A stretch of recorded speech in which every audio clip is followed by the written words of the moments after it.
I want to take a moment today to talk about the incident that occurred in New York City yesterday.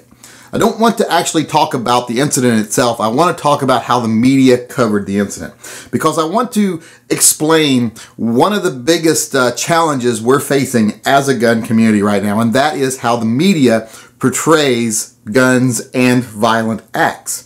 When this first occurred, when bodies first hit the ground, before they'd even hit the ground, CNN started reporting about this. And how did they report it? They reported it as an active shooter situation, a shooting, shots fired. They wanted to make everyone think someone is shooting people in New York City.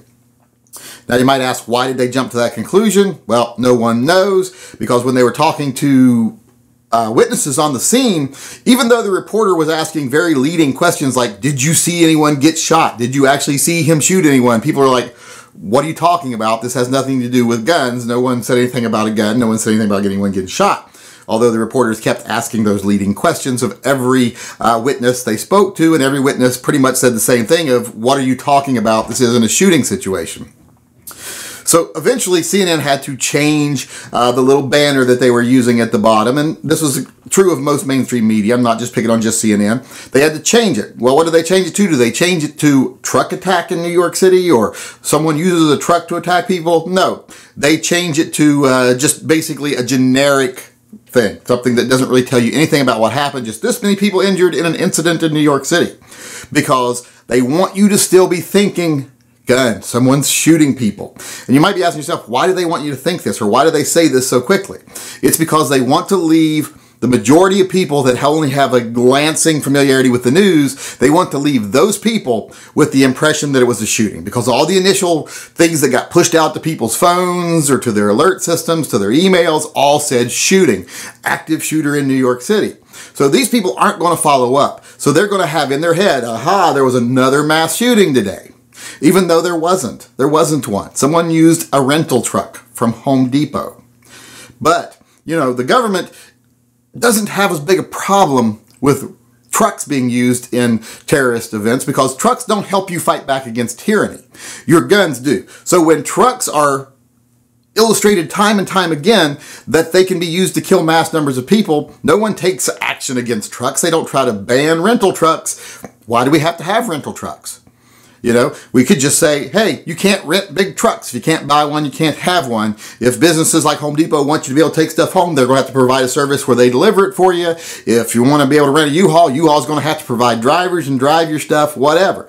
That's a step they could take.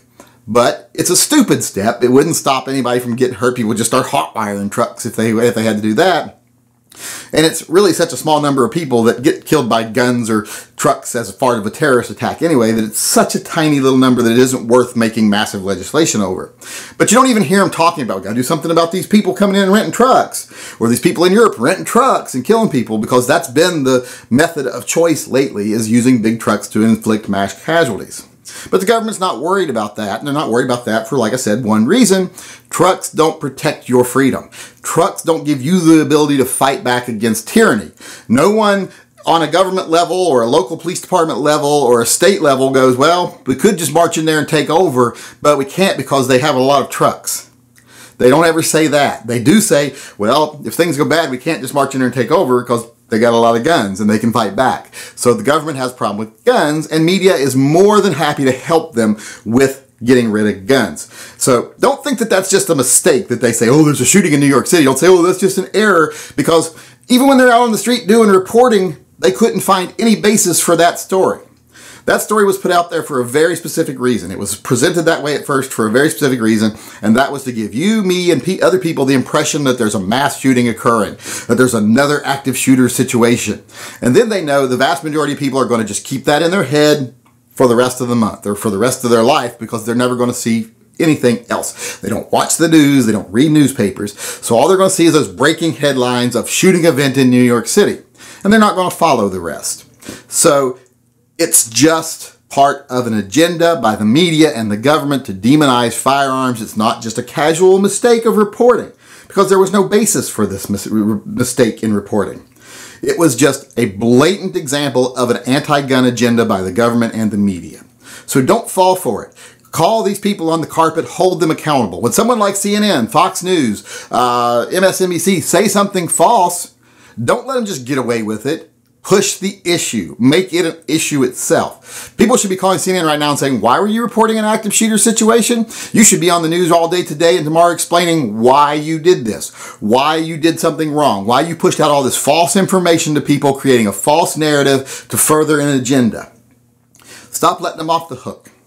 But I just wanted to make this video today not to address what happened. That what happened in New York City is a tragedy and no one wants to benefit from a tragedy. But I did want to point out that there is a deliberate and obvious attack on guns and gun rights right now, not only by the government, but by the media. And as long as we let them keep getting away with it, they're going to keep doing it.